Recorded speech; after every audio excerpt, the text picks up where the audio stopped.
지난밤 토트넘과 스포르팅의 경기가 있었습니다. 월드컵 전의 마지막 챔스 조별리그 경기로 토트넘으로서는 반드시 2연승을 따내야 하는 경기였는데요. 솔직히 말해서 토트넘은 이날 완벽한 졸전을 치렀으며 조악하다 싶은 공격 조직력이 드러나는 경기였습니다.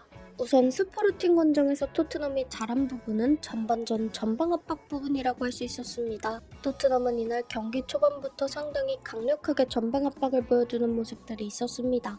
이때까지만 하더라도 좀 다이나믹하게 경기가 굴러가는 줄 알았죠. 특히 스포르팅의 3백에 대한 압박이 강력했는데요. 그 이유는 스포르팅 같은 경우 3백의 중심인 코아테스가 중앙으로 올라오면서 빌드업이 시작되기 때문입니다. 따라서 이런 1차 빌드업 자체를 봉쇄하기 위해서 손흥민, 개인, 히샬리송이 3백 라인을 봉쇄했고요. 이를 통해서 스포르팅이 본인들이 잘하는 후방 빌드업보다는 롱볼 축구를 하도록 유도했고 결국에는 성공했죠. 물론 전반 후반부터는 체력적인 부담 때문인지 전방 압박이 많이 풀리게 되었고요. 또한 후반전에는 토트넘의 기동력이 떨어지면서 스포르팅이 라인을 끌어올리면서 막판으로 갈수록 주도권을 가져갔죠. 결국에는 후반 막판 2골을 실점하면서 토트넘은 최악의 패배를 당합니다. 결국에 꾸역승의 한계가 드러나는 것인데요. 위닝 멘탈리티 좋죠. 어쨌든 결과를 가져오는 꾸역승도 좋고요. 그런데 위닝 멘탈리티의 전제는 이겁니다.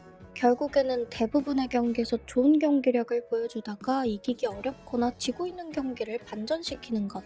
이것이 위닝 멘탈리티입니다. 매 경기를 꾸역승하는 게 위닝 멘탈리티가 아니에요. 결국에는 꾸역승의 한계는 이렇게 한 번 지면 모든 문제점들이 터져나온다는 것입니다.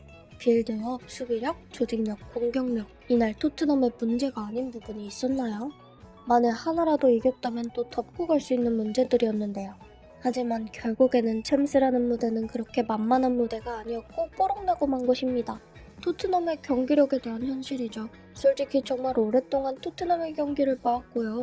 또 우리나라의 상징과도 같은 손흥민 선수가 있기 때문에 정말 손흥민 선수가 웃으면서 뛰는 것을 보고 싶었죠. 또 설령 손흥민 선수가 활약하지 못하더라도 그래도 토트넘이 좋은 경기력으로 새로운 대안을 만들어가면 된다는 생각도 했는데요. 하지만 지금 토트넘은 너무나도 아쉽습니다. 특히 주말 경기가 취소되면서 무려 일주일간이나 이번 경기를 준비할 시간이 있었는데요. 그럼에도 불구하고 토트넘 선수들의 컨디션도 많이 나빠 보였고요. 또한 경기에 대한 준비는 전방 압박을 제외하고는 디테일한 부분들이 전혀 수정되지가 않았습니다. 지난 6경기 무패를 달리기는 했지만 지속적으로 노출되었던 문제점들이 수정 보완이 전혀 안 된 것인데요. 이쯤 되면 콘테도 다시 한번 생각을 해봐야 할 듯합니다. 지금 사용하고 있는 352 전술에 대해서요. 우선은 정말 솔직하게 손흥민 선수에 대한 이야기를 해보겠습니다. 먼저 손흥민 선수 같은 경우 이날 컨디션은 초반까지는 크게 나쁘다 말다 할 게 없었습니다. 하지만 문제는 손흥민 선수가 볼을 잡고 말고 할 것 없이 그다지 효율적으로 활용되지 못했다는 것입니다. 가장 큰 문제는 손흥민 선수가 페리시치와는 지금까지로만 보면 전혀 공존할 수 없는 스타일임이 증명되고 있습니다. 시간이 가면서 합이 맞아가는 것이 아니라 그냥 페리시치는 페리시치의 축구만 하고 있죠. 손흥민 선수가 볼을 받고 좌측면에 페리시치에게 공을 뿌려주고 가장 먼저 하는 행동이 뭘까요? 중앙으로 뛰어갑니다. 그 이유는 페리시치가 볼을 잡으면 좌측면 돌파 크로스만 가능하기 때문이죠. 이날도 분명히 페리시치의 좋은 크로스는 분명 나왔습니다. 그리고 이전에도 페리시치의 크로스를 통해서 토트넘은 승점을 많이 쌓았고 히샬리송의 헤더로 이어지는 골도 봤었죠. 하지만 이 때문에 가려진 진짜 문제가 드러나질 않았습니다. 바로 손흥민의 활용성이 대폭 죽는다는 것이죠. 그래서 지금의 역할이라면 과연 손흥민이 지금의 토트넘에 꼭 필요한가? 솔직히 이런 의문이 듭니다. 차라리 지금의 전략이라면 그냥 히샬리송 선발이 나아요. 대충 히샬리송이 좌측면 페리시치에게 볼을 전개해주고 중앙으로 뛰어들어가서 페리시치 크로스를 준비하는 것입니다. 손흥민 선수를 가까운 포스트에 붙여봤자 거기에서는 강점이 확 죽어버리는데 뭘 할 수 있겠어요? 그래서 페리시치와 손흥민이 스위칭을 하면서 티키타카를 해주길 바랬습니다. 단순히 페리시치가 크로스를 올리니 손흥민을 중앙으로 밀어넣는 아메바적 사고방식이 아니라요. 손흥민과 페리시치가 세부적인 조항을 통해서 서로 위치도 교환하고 때로는 공간 패스도 넣어주는 방식이 있어야 한다는 것이죠. 또 벤 데이비스도 이때는 공격에 참여를 해서 손흥민, 페리시치, 벤 데이비스 삼각대를 형성해야 한다는 것입니다. 그러면 지금의 너무나도 단순하고 단편적인 크로스 방식에서 벗어날 수 있을 것이고요. 또 손흥민의 중앙 때려박기도 멈출 수가 있을 겁니다. 자꾸 이런 방식으로 경기가 진행되다 보니 손흥민의 볼터치와 영향력이 굉장히 줄어들고요.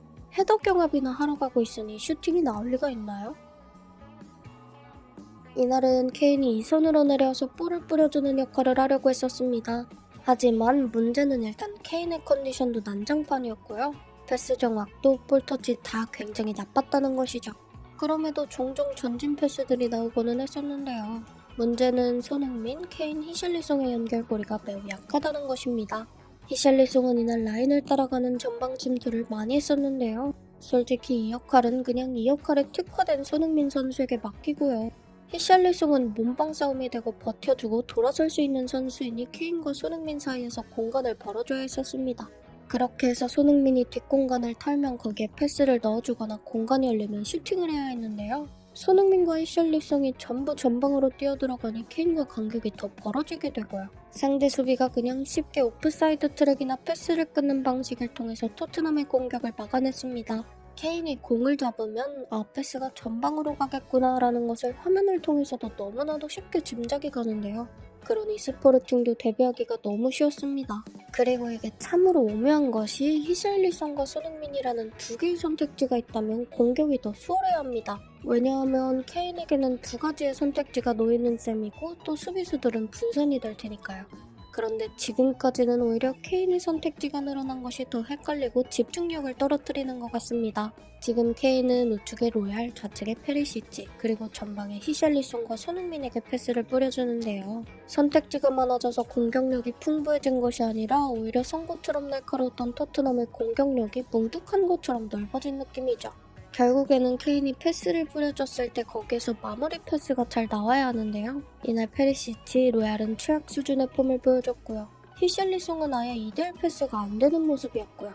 손흥민은 공을 만질 기회조차 거의 얻지를 못했었습니다.